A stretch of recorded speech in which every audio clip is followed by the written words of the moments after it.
যা ছবি উঠে আসলো নন্দীগ্রাম থেকে, সেখানে এই প্রশ্নটা উঠছে যে মমতার জামানায় বাংলায় কি আদৌ নিরাপদে রয়েছেন মেয়েরা? নন্দীগ্রামে তো পুলিশের বিরুদ্ধে মারাত্মক অভিযোগ করছে, তপশিলি মহিলা শাড়ি ব্লাউজ ছেড়ার অভিযোগ করছে উর্দিধারীদের বিরুদ্ধে। দেখুন, অত্যন্ত সুরক্ষিত, একটা দূরে ব্যতিক্রমী ঘটনা ঘটছে। এই পৃথিবীর সব সমাজে একটা দূরে ব্যতিক্রমী ঘটনা ঘটে, এটা কোনো নয়, নতুন ঘটনা নয়। মন্ত্রী তো বলে দিলেন এ রাজ্যে মহিলারা সুরক্ষিত, কিন্তু বাস্তব ছবিটা কি তাই? যে আর পুলিশ আমার কাপড় টাপড় ব্লাউজ ব্লাউজ সব ছিঁড়ে দিয়েছে।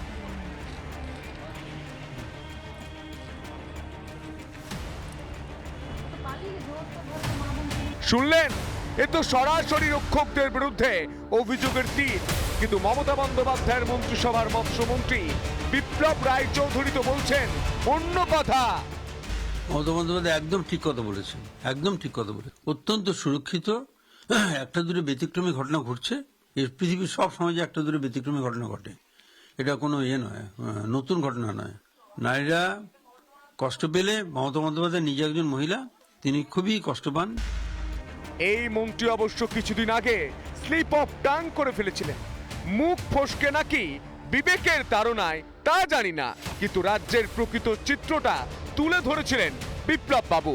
খবরের কাগজ পড়লে ভয় হয়, তার কারণ নিত্য নৈমিত্তিকভাবে যেভাবে খবরের কাগজে নারীদের ধর্ষণ বা নারী নির্যাতনের খবর উঠে আসবে না তো।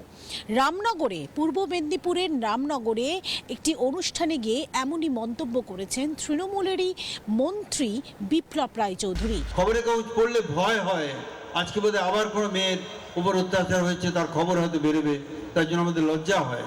কিন্তু এখন আর লজ্জা করে জায়গা নেই। লজ্জা হবে, কিন্তু লজ্জা ভেঙে আমাদের আরো বেশি করে ঘরে মেয়েদের এগিয়ে দিতে হবে, তারা যাতে আরো বেশি করে মাথা উঁচু করে দাঁড়াতে পারে। তড়ি ঘড়ি অবশ্য মুখ সামলে নিয়েছিলেন মন্ত্রী মশাই, কিন্তু শাক দিয়ে কি আর মাছ ঢাকা যায়?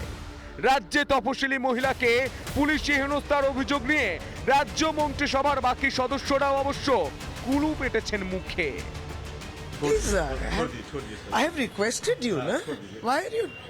That there are no separate questions. আমরা ইলেকশন কমিশনে এসেছি, সেই কোশ্চেন করতে পারছি। তৃণমূলের মন্ত্রী কেন বললেন সেটা তো তিনিই বলতে পারবেন, হয়তো মুখ ফসকে বলে ফেলেছেন। পরে শুনলাম উনি নাকি আবার রিভার্স গিয়ারেও গেছেন নাকি, পার্টির কানমোলা খেয়ে। মহিলা পুলিশ না পাঠিয়ে হেনস্থা করার যে কাজ করছে, এতে কোনো লাভ হবে না। পশ্চিম বাংলায় আইন শৃঙ্খলা বলে কিচ্ছু নেই, একটা জঙ্গলের রাজত্ব চলছে, এই রাজত্বের পরিবর্তন দরকার। আচ্ছা, তৃণমূলের নেতারা সত্যির আয়না দেখালেই কি উপর তলার কানমোলা খান? তাই কি তড়িঘড়ি বদলে দেন বয়ান? তবে কি তৃণমূলে গণতন্ত্র নেই, স্বাধীনতা নেই কথা বলারও? রিপাবলিক বাংলা। নানা ধরনের কন্টেন্ট দেখার জন্য লাইক করুন, শেয়ার করুন আমাদের ফেসবুক পেজ, সাবস্ক্রাইব করুন আমাদের ইউটিউব চ্যানেল।